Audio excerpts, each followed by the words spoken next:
Okay, here's a walk around video of my 2005 LJ. Bear with me, I'm not very good at the old walk around videos. This will be my second one in 2 years. Started as a 2005 Jeep LJ Rubicon manual. We drove around for a little while and then I grenaded the motor and pulled it out. I was going to do a LS swap in it, but my other CJ has a LS swap in it already, so kind of wanted something different. And what I wanted was some sort of diesel. Everybody does the 4BT, didn't want to do that. Everybody says the 6BT won't fit. Well, it does. It's in there. It runs great. It's a 12 valve from 91, so it's non-air cooled. And then I decided to do the big motor. I was like, well, I gotta have axles to hold it. So, of course, trusty old 14 bolt in the rear. It's in there. And then I built a 14 bolt front. I built the 14 bolt front because I've never built one. I wanted to for a long time, never really had a project to do it. I didn't want to just build it and sell it. I want to build it and beat it. So here it is. It's Dana 60 outers, 14 bolt center section, retubed. I did it all myself. I didn't buy a 14 bolt housing from anywhere. Did all my steering, all my links myself, all my brackets. Bought front fenders, bought the sliders, corner armor. I built my own spare tire carrier. Copied the Genrite one. Did a few things different. And then what did I do? I cut the rear frame off right into the driver's seat, right about here. I cut it off, and then did all new 2x3 quarter wall rectangle tube, triangulated 4-link rear. You can see Artec truss, king coilovers, disc brake conversion. It has 410 gears right now. It's an automatic tranny. It's the Torque Flight 727 out of the Dodge with an MP205. The tranny was all rebuilt before I got it, with all billet internals. So I know nothing about the diesel trannies, but we'll see. It seems to hold up good so far. We've done Moab, a couple trails here in Washington. Beat it up pretty good at Moab, held up. The only thing it did was blew a tranny line, but that was my fault. Bad placement. The trail ready beadlocks, 40-inch nitto trail grapplers. I love those tires. I have them on my CJ also, same size. Genrite front fenders. We just did a rattle can paint match, which actually in person looks really good. You can hardly tell. Out of the video you might be able to. Amazon special rock sliders. I'm sure they won't last long. Built the front bumper myself with a Harbor Freight tube kinker. Actually turned out pretty good. Don't have a winch yet. Anybody out there suggest a winch? I have an upright on my CJ. I love it, but upright takes up a lot more room on a TJ. I think cooling might be an issue going down the highway or something. Alright, sorry the motor's a little dirty. I haven't really washed it yet. We've just been using it, getting our fun out of it. But there it is. I didn't cut the firewall. I didn't bash it in. I still have the factory plastic vent for the cowl. I bashed the pinch seam just a tiny bit for the starter to clear. I know it's hard to see, but starter has about 1/4 inch clearance. I did ORI struts in the front. Here's the towers. Just did a quick crossover tube before we went to Moab, so I haven't painted it yet. I haven't made it removable yet. This is a aftermarket radiator for a TJ, and it's 4-core, so they say, and it cools the Cummins down just fine. Moab, it was mid 80s to 90s all day, and it never got hot until I was towing my other Jeep. Then it got a little warm, but never got over 210. Not enough clearance for a mechanical fan or electric fan, so I did the electric fan in the front as a pusher, and it works fine. Intake over here, stock turbo. I didn't really paint anything up before I put it in. I was just kind of in a hurry to stick it in there. Fit pretty good, 2 wires to run it. Mean green alternator.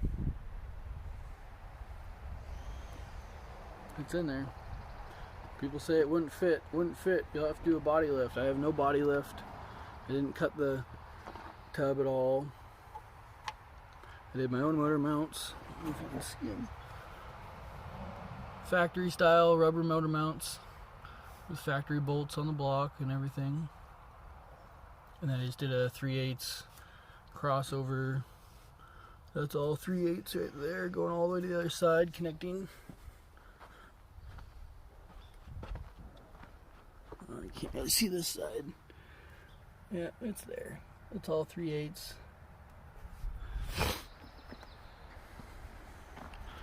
Close the hood and fire it up for you guys. Okay, I'm gonna fire it up for you guys.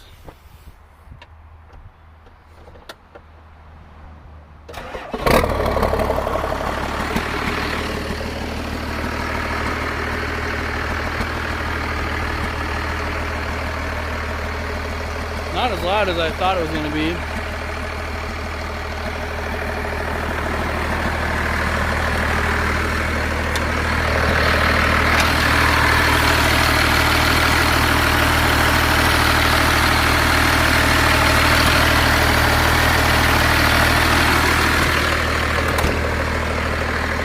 Okay, for the interior, obviously can't run stock gauges, so I made my own gauge cluster. Yes, I know I need a new windshield. I made my own gauge cluster and did the Equus gauges, except for the Speedo. The Speedo is a GPS Speedo from Amazon. It works amazing. It is dead on. I didn't want to spend the $8 bazillion on the matching GPS Equus Speedo. Maybe I should have, but whatever. All the other gauges are accurate. Everything works. Turned out pretty good. I know it's not clean. We just got back from camping.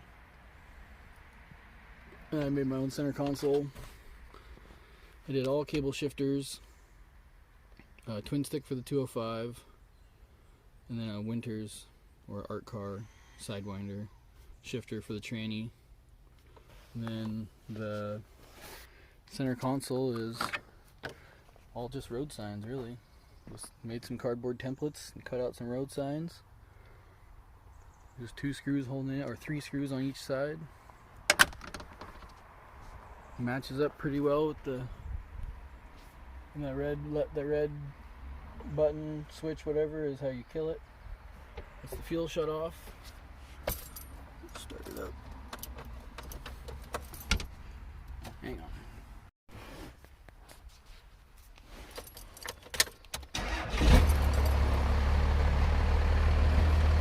Turn the key off. It runs.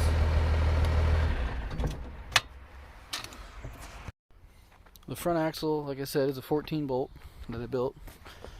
I have Detroit locker front, 410 gears, 1410 U-joints front and rear, and then the factory 1480 U-joints in the front. I did Brannick Motorsports inner axle seal or shafts, which those guys are awesome.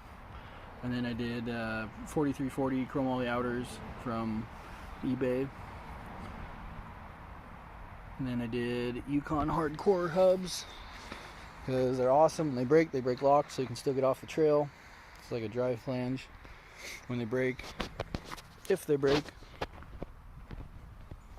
Of course, with the 14 bolt front, you have to have the pinion guard.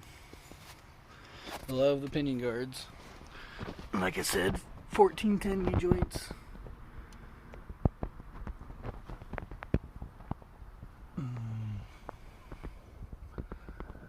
1410s in the rear, at the transfer case, both ends. Can't hardly see, sorry. I cut the switch panel out back here. Was only for the cigarette lighter, the locker switches for the factory Rubicon, which it has Detroit's front and rear now. And then I just ran these for cigarette lighter for auxiliary plug-ins. This has 2 USB ports in it and a voltmeter readout.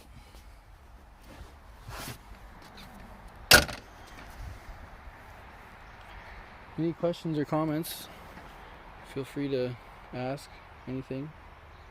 14-inch travel Oris, 14-inch travel Kings. I love them, both of them. With that rear frame, I did a tied-in rear bumper with a gas tank skid plate, and then just a flat tank in the back. I did a fuel cell from eBay. The factory one wouldn't work with the 4-inch stretch in the back. Went about 5.5. I cut the armor out a little bit more so I get a little more out of it. So all this is tied into it's all the frame. Yes, I know it's hard mounted. There's no rubber bumps or rubber body mounts back here. Eventually it will crack the body somewhere, or frame, whatever. Eventually I'll figure it out, I'll fix it.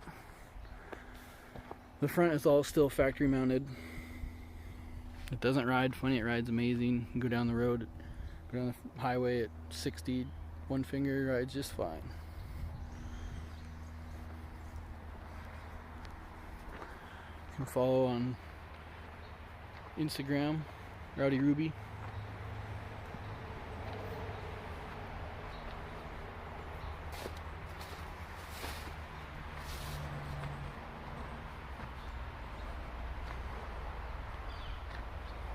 Running a factory steering box from a 2005 Jeep. What is it, like the Mercedes box or something? Turns the tires just fine. I don't even have hydro assist, anything. Eventually I think I'll go full hydro. I have full hydro in the garage for the other Jeep, but I don't know if I want to do it on this one. Hope we're covered enough for you guys. Feel free to ask questions, comment in the section below. Anything. Subscribe, subscribe, it helps. I'm new at this. So, yeah, anything you guys want to see, let me know. We'll try to get some videos of it wheeling coming up pretty soon. Our summer is pretty packed with other trips, so soon you'll have videos.